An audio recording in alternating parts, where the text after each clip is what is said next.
Why couldn't God, if there is a God, have created us without the capacity for moral evil?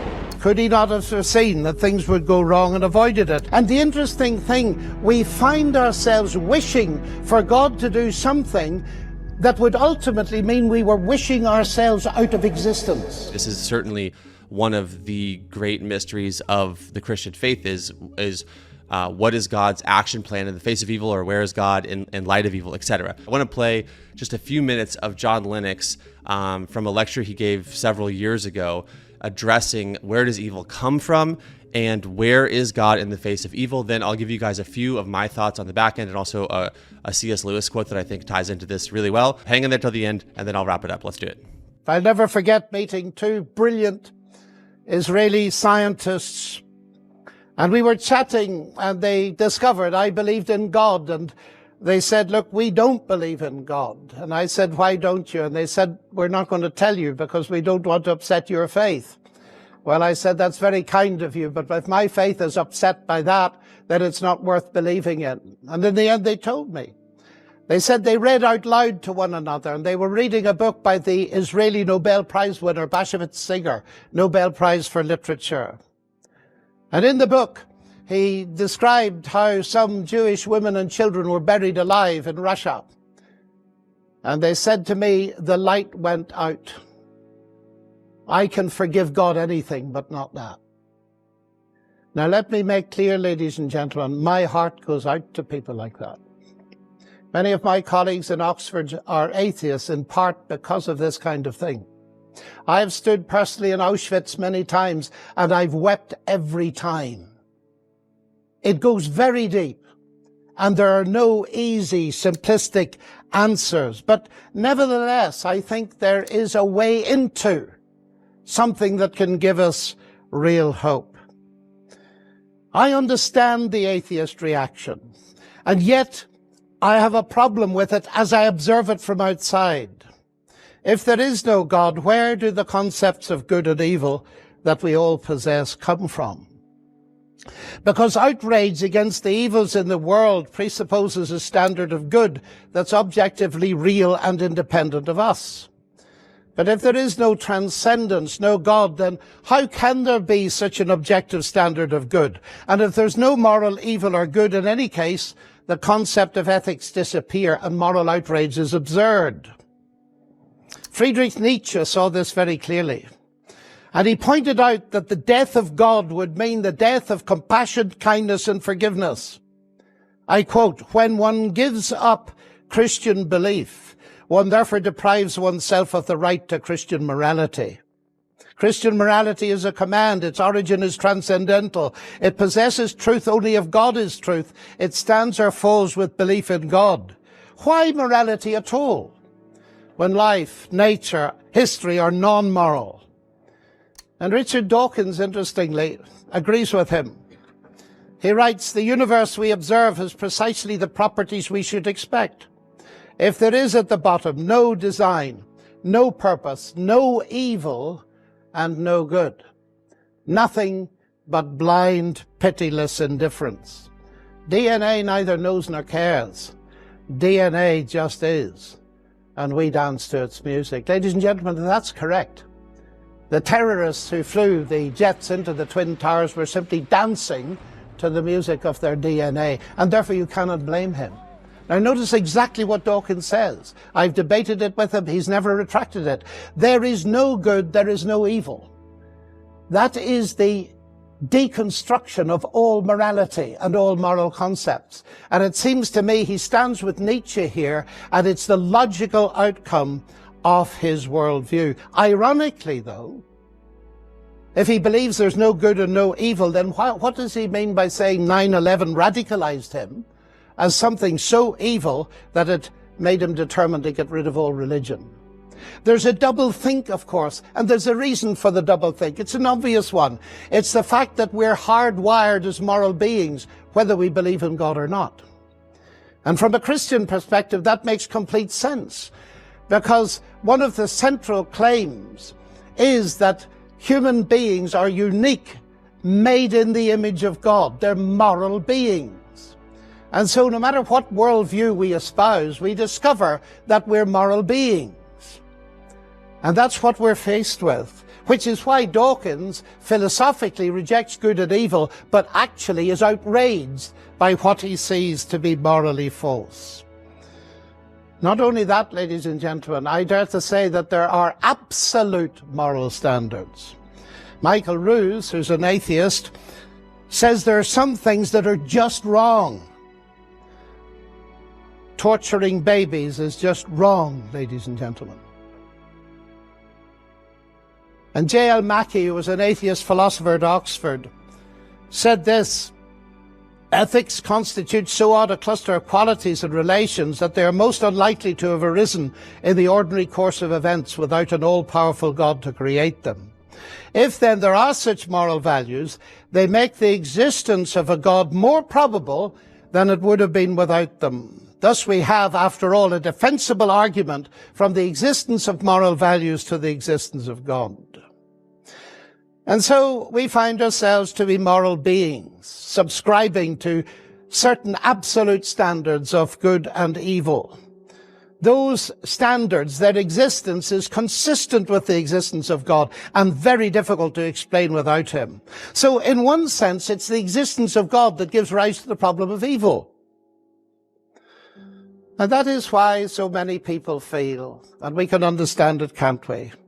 Why couldn't God, if there is a God, have created us without the capacity for moral evil?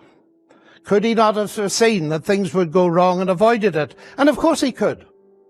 Of course he could. He could have made us automata or robots. But then we would have been less than human. Robots programmed what we wanted to do would be incapable of certain things.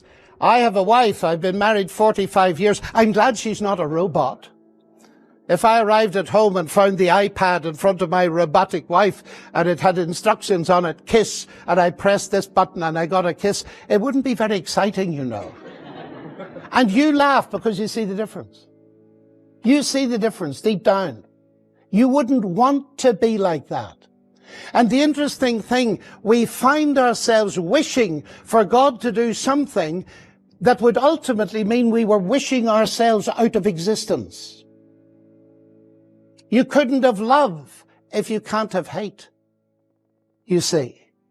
And that's the fascinating thing, that God has created a world of people in his image who are capable of the richness of love. And the very odd thing is that a lot of evil has occurred on the way to give you your existence, hasn't it? Maybe your mum and dad, oh, well, they wouldn't, you're far too young, met in a bomb shelter during World War II. And it was the evil of the bombing that led to your existence. Life is exceedingly complex and sophisticated, isn't it? And here we find ourselves in a world where we have these marvelous choices. The existential writer Jean-Paul Sartre said, "The man who wants to be loved does not want to possess an automaton. And if we want to humiliate him, we need only try to persuade him that the beloved's passion is the result of a psychological determinism." So what I'm arguing for is the very existence of the freedom to choose, and therefore the capacity for love, is inevitable if you want to create people like that. Now, we find ourselves like that. And therefore God took a risk. Of course he took a risk. I think there's some parents here. I'm a parent. I'm a grandparent. I took a risk in allowing my children to be. I knew that they could grow up to reject me. I've never met a parent yet that gave that as a reason for not having a child. Because we all hope, it doesn't always turn out that way, of course, that children will grow up to love them. So, like God, we create creatures risky in its effort. And you know, we can argue till kingdom come, and we have done, and it's very interesting what a good God might do, could do, should do, and so on. We go round and round in circles, and we never solve it. So I ask a different question. Granted, ladies and gentlemen, that this experience of human life is full of ragged ends. We see some beauty. It's a bit like Coventry Cathedral. You go into it, you see that a bomb has hit it, but you can see traces of beauty. And we ask ourselves the question, is there anywhere any evidence in the universe that you can trust God with the ragged ends? That's the key question. We'll never solve them all. But is it possible to trust God with them? And this brings me to the heart of it. Christianity is unique in having at its center an absolutely stupendous concept of God becoming human. This God, said Nietzsche, who is on a cross. But let me take it seriously.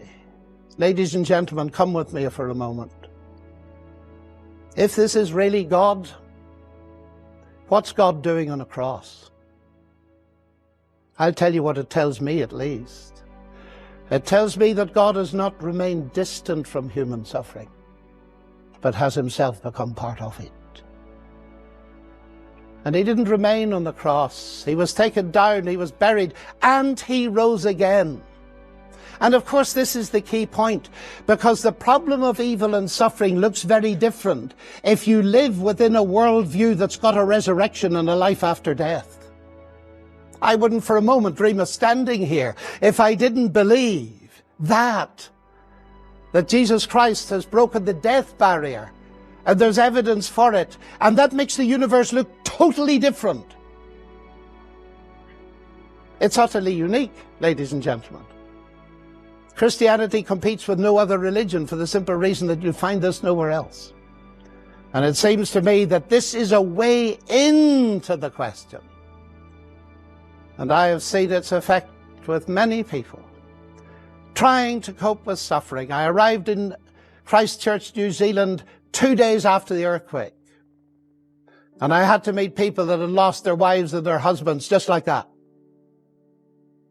And it was wonderful to see them begin to respond as I tried to explain that there were no simple answers, but here's a possible way in. And a little note was left for me after one such lecture. The lady was too afraid to stay. She'd lost her husband, but on the note it said this: "This is the first ray of hope I now see." So we don't have enough knowledge to know why God has allowed every kind of evil, but we do have enough knowledge of who God is in the way that he has revealed himself, so that we can know that he can be trusted in any scenario, even if something doesn't make sense, even if we don't have full knowledge, even if we don't have a rationalization for why this or why that. We know that it's not because God doesn't exist, as he addressed kind of that intellectual philosophical component at the beginning. Removing God doesn't solve the problem of evil, and in fact, you can't really explain the presence of evil without the presence of good, and all of that kind of points back to God.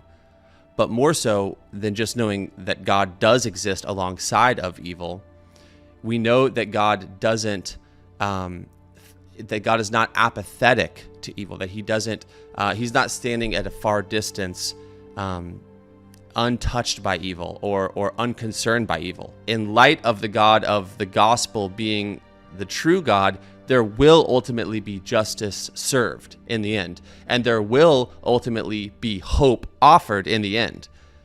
Even physical things tell this story. The fact that every winter turns into spring, that foreshadows that guilt is gone, sins forgiven, new life brought back out of the frozen ground, right? Like there's so many poetic metaphors and images and analogies that God has given us, even in the natural world, that clue us into his great cosmic redemptive plan. And so let me end by saying this. It was C.S. Lewis who said, "I'm not asking anyone to accept Christianity if his best reasoning tells him that the weight of evidence is against it. That is not the point. The point is that those who accept it, even with many unsolved mysteries, do so because they have seen enough of God's character to trust him with the things that they do not understand. And that's the point that I'm trying to say. Of course, Lewis can say it in a few sentences as I blather on, but that is the point, is that we know enough about God and who God is to, if we rightly understand what has been revealed, we'll have the faith and trust that he might just be up to more than we can currently see in terms of the things that we don't fully understand. We don't fully understand Auschwitz, but we do know enough about who God is to be able to at least comprehend the possibility that even something as heinous and vile as that might, in the long view, as the cosmic story unfolds itself, have a redemptive conclusion to it. And ultimately, like I said, justice and hope only exist because God exists. If you don't like evil and you think that it's a good reason to subtract God out of your worldview, you've also subtracted justice. You've also subtracted hope. You've also subtracted the power of the cross that is the actual solution to the problem of evil. So that's it for this video. Thank you guys for watching. I know it's a little heavy, but like I said, man, my buddy was just there at one of the most tragic places on this planet. And so it was a fresh reminder for me of how relevant and real this problem is. And so in light of the fact that, like I said, this video popped up on my YouTube today, I had to tackle it, because sometimes you just feel the wind pushing your sail in a particular direction. So all that said, thank you guys, and I'll see you in the next one. If you enjoyed this conversation, you might also enjoy the Wisdom Society. Join today, support this channel, invest in yourself, grow in faith, connect with believers from around the world. Click the link in the description to find out more.